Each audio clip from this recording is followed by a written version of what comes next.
I have a confession. I'm fucking crazy, right?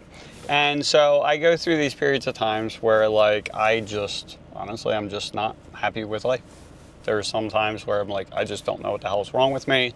And then there's other times where it's like, there's something that happens and it just triggers something. And then next thing you know, like, it's so hard for me to get out of it. And I'm kind of in like one of those moments, if I'm going to be honest. And I think it comes down to a few things.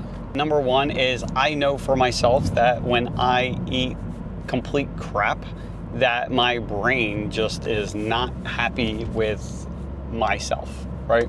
And the reason for it, and I've talked about it in the past, but like when you eat a bunch, or I should just say me, but you know, when I eat a bunch of shit that I shouldn't be, that inflames my body, you know, like when you go out and you eat a bunch of crap and then like the next day you're like super lethargic and like your body and your joints hurt and stuff like that. And so imagine like that inflammation, everything else, because that's what's happening is I notice personally, so if I go over to my grandmother's house and I eat dinner there, the last time I went, and it wasn't even anything like horrible that I ate, but it's just the shit she puts in her food. You know, it's not, you know, sometimes if she does like just say a meatloaf, she'll put that Lipton onion soup mix in there. Well, there's so much shit in there that's just not good for you. It's like a, you know, one big chemistry experiment.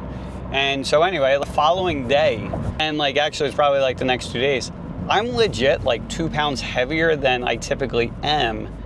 And it's because of my body holding all this, it's from the inflammation, it's holding all this extra liquid and everything else. And like I can feel it in my joints, and where it's like everything kind of feels heavier, like, you know, it's harder to get moving and things like that.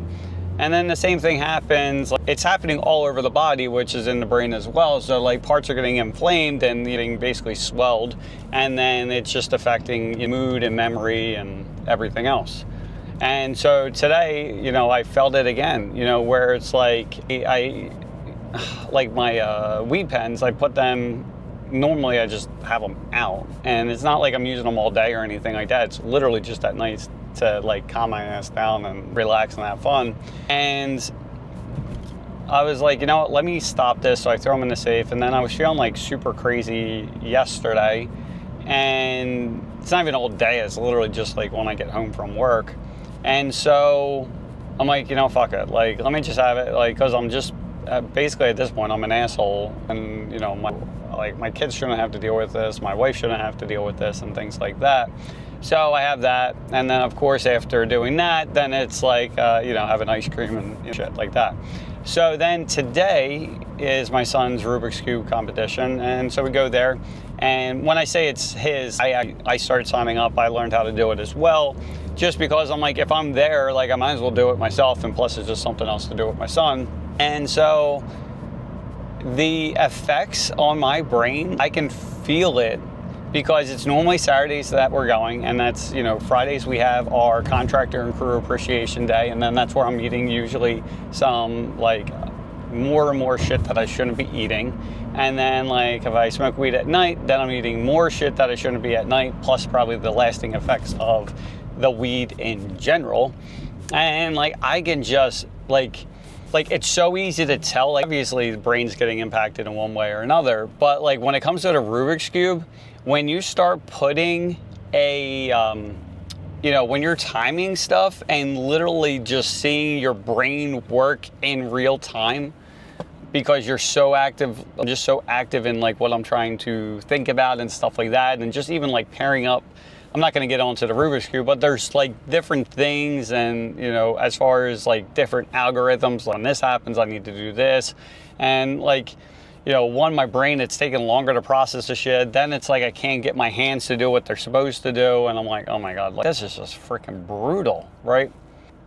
And so it's like, what do we do at this point? Do we just keep on doing the same shit we do and just be like, okay, I'm stressed when I get home because of whatever, and then it's like, all right, do I just smoke weed to get to baseline so I'm not like at a 8 or a 9, or is it like something else that needs to change, right?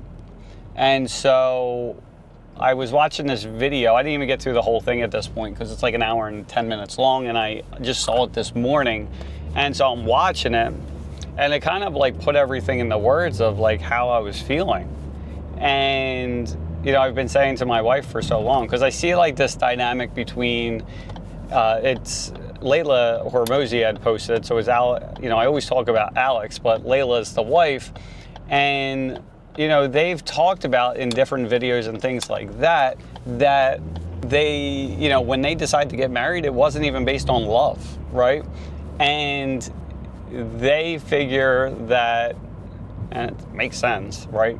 But they figure that it, you know, when it comes to marriage or these long-term, it doesn't even have to be a marriage, but these long-term partnerships, the feelings, you know, that, I don't want to say it the wrong way, because I don't want to make it seem like I don't love my wife, because that's not the case. But like you know, the initial feelings, like that infatuation and like, you know, the butterflies in your stomach and everything, that kind of stuff, like in the very beginning. That stuff eventually, like, because it's like, honestly, it's a lot of like novelty if you think about it. It's something brand new and it's so exciting and everything else. And it's like these really heightened emotions. And it's like, it's something that is like intoxicating, right? In a good way. But over time, like that goes away, right? Or I shouldn't say goes away. I should say like to a lesser degree, right? And then, but the things that stay are kind of like, you know, the core values and that kind of stuff, right? And that's why I've been having that conversation with my wife for a while now, and it's like, you know, I think for the most part we have a really great relationship, but there's like these few things that like it would just take it to an entirely different level. And like for me, like I'm 40 now, and she was really my only girlfriend. And like we got married and young and everything else. What the hell were we, 21? Yeah, 21. I don't know, 21. Something like that, 22, 23, somewhere around there. But anyway, so yeah, because this year is coming up. So 2025, it'll actually be our 20-year anniversary. But it's like who we were back then versus now, like we're different people, right? And I don't mean like, oh, we've grown apart and like I'm talking about like I just want to separate from her. That's not what I'm saying. But it's like who we were back then versus who we are now, it's just two different people. And it's like what I needed back then versus now are two totally different things. And then like, so I'm having these conversations like with myself most of the time. It's like, there's certain things that stress me out, but this is where I've been spending a lot of time with trying to understand like this whole ADD thing, and it looks like I'm also on like the autism spectrum. And it's like certain things that happen at home is so overwhelming to the point where it's like I feel like I used to, but it's been so long, I feel like I used to be calm and like that kind of thing. But now like it's so easy to go from like a 3 to a 9 immediately, right? And I feel like it's these energy levels where it's like, you know, calm isn't even the word. I'm like, I don't even think calm is the word, because I'm like always going, but it's like I just feel like it's this different energy. And it's like it's really, there was only in the beginning before kids, it was really only two people in my life that could get me to like a crazy level, right? And that was my wife and that was my supervisor. And now like my son is very similar to my wife and he can do the same thing. And it's like, it's almost like this barrage of like I don't do excuses like at all. I don't have time for them. I don't accept them. Like I just don't.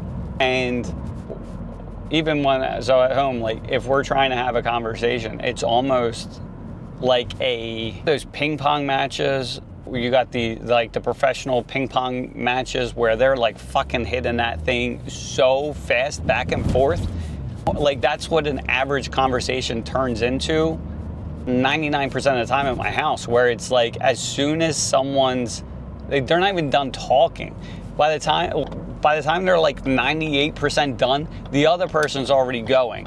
And then same thing, before they're even done, the other person's going. And it's like back and forth, back and forth. I'm like, oh my God, like I can't, can we like take 1 second, just 1 or 2 seconds in between a response?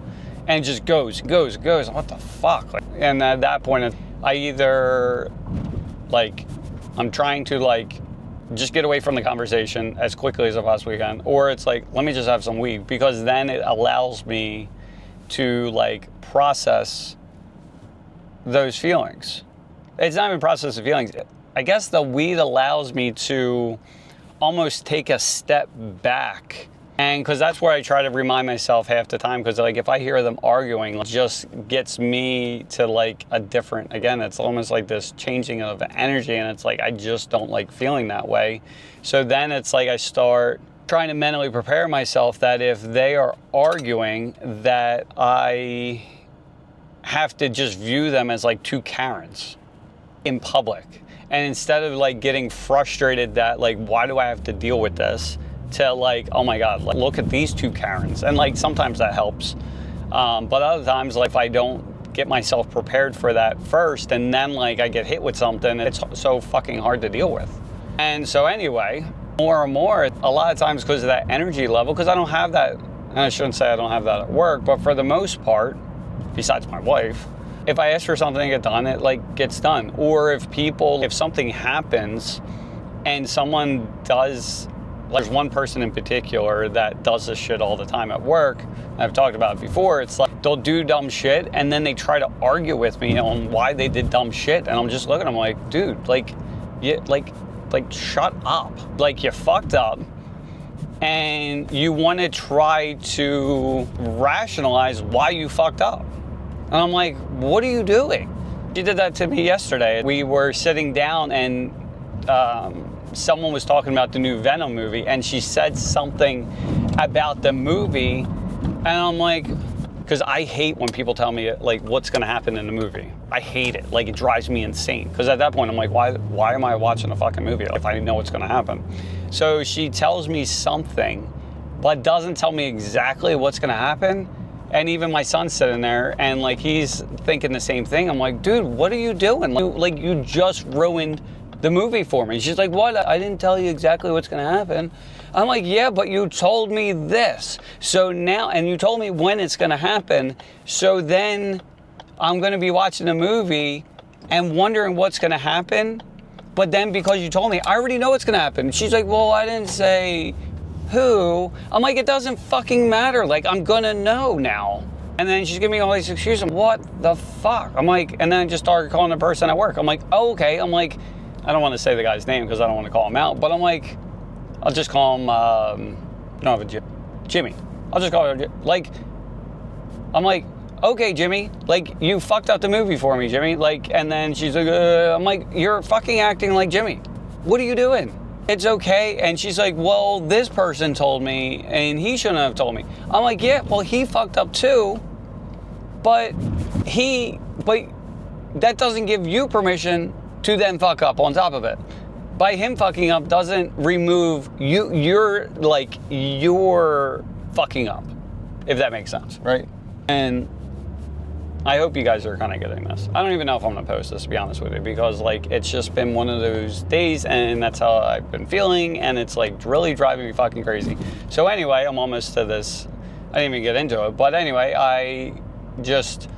my son had his Rubik's Cube thing. He did bad. He didn't do as good as he wanted to. Then he's like flipping out. I'm like, oh, and that started last night too, where it's like, I literally do nothing for myself. Like, never for myself. Like, do I work 100%? Yeah. So I guess if you want to say the workings for me, then sure. Like I work for myself, right? But like in general, I don't do shit for myself. So then, today was supposed to be Rubik's Cube Day, and which we did go, but unfortunately it was in the city, so that was nice, in Philly, as opposed to being like an hour and a half or 2 hours away, which it normally is. And so then he's like trying to play his video game instead of practice before the competition. I'm like, I'm just not going to take you. Go find an Uber and go find your way there, because obviously like, it's just not that important to you, right? And he's like arguing with me back and forth. I'm like, when do you see me do anything for myself ever? And now I'm committing 8 hours of my Saturday for you, and you can't even fucking practice. It wasn't practicing all day. It was like literally for an hour or something. And I'm like, I have enough of this. Like, go yourself. Like, go find an Uber, go do it. I don't give a shit at this point. And so, anyway, I think just been a combination of, there's a lot of shit that's just been driving me fucking crazy. And so anyway, this video comes up on Layla. And I guess I could kind of go back because I didn't even finish that point either, is that I end up just, are we doing the pickleball? So anyway, I signed up for pickleball. Like, it was 4 o'clock and I'm like, fuck it. Like, I normally wouldn't even done it. I didn't even ask like her if she had anything going. I'm like, fuck it. I just, at this point, I can't be the one, or actually this was after I watched the video, but I'm like, I can't at this point. It's kind of like that saying that Gary Vaynerchuk had said before, and it's also, they mentioned in this video as well, but like, you have to be selfish before you can be selfless, right? Because like, we can't. And the other example they gave actually in this video today is kind of like, you have to put on your oxygen mask first before you can help other people. Because if you try helping other people first, then like, you end up passing out, like you're no good to anyone, right? And so I was watching the video and I'm like, I kind of like, at this point, this video is specifically about like, who you're like, basically who's in your life, specifically your spouse, can really make or break. You know, it really determines your future. If you have someone that's like, you got to watch the video. They can put it in much better words than I can. But it's like, I've been saying for a while now, I need a Layla. And I thought it's almost like I need a Layla in business, which I really do. I need that second person that can really help. And like, between the two of us, like, conquer this thing, right? But a lot of times it just comes down to me. And then when I'm asking for shit to get done, then it's like a fucking argument. And I'm like, I don't have time for this shit. Don't. But then I also took this personality test, which would be something good to do as well for most people, is like, before you end up hiring someone, so you can figure out if they're a good fit or not. But like, most of my stuff comes down to like, some of the questions were like, more or less, do you prioritize what you think is right over like, and what needs to get done over someone else's feelings? And it's like, yeah, I just do. Like, I don't have time for that. Right or wrong, but it's like, especially now with the economy and we're in everything else, it's not like money's just flying in and like everything's so freaking easy. These guys are really struggling, and it's like, if we don't keep on pushing the pedal and going forward, someone else is going to do that. And like, we're so new in business, and now these other suppliers, like, they're not to be like, it's not a joke anymore. Like, it's not competing against another contractor. No offense, but I can out-compete contractors all every day. But you start putting people that's got millions of dollars worth of money in the bank and stuff like that, they can literally do anything they want. And then like, I was looking at this other supplier, I think I had friend requested them on like LinkedIn or something. You look at their team, it's like, everyone on my team, I never went to college, and not that college is the end all be all, but like, the one supplier that's not like, they're not my competition, but they're not super far away either if they go to expand and stuff like that. They are legit. Oh, I gotta go. The CEO, like every different person, like the main, I think I looked at the top 3 or 4 people. One was in Penn State, one was in Cornell, one was in whatever, right? So you have these and again, I don't think the colleges are for everyone, and a lot of times they don't bring a lot of value. But like, if you got people that are going to Penn State, you got people that go into Cornell and things like that, and I forget what the other 2 were, but they were better schools. You don't go to better schools just for the hell of it, right? And you end up starting to associate yourself with better quality people and things like that. And next thing you know, you got 4 people with that were in these kind of environments and things like that. That is not a team that you want to fuck around with, right? And because like, if they just decide like, today we're going to focus on this, they're going to fucking do it. And like, they're like going to outcompete me with no problem. So it's like, I need more people on my team. And for a while, I'm like, I need a Layla in the business, but it's not even that. Like, it's really a Layla in life. So, yeah, I really just needed to vent. So I'm probably not even going to post this. Maybe I'll send this to my wife. I don't really know. But anyway, I watched the video and I'm like, fuck it, you know what? I signed up for pickleball. So long story short, 22 minutes and 18 seconds later, I went to pickleball for the first time. So anyway, bye. See ya.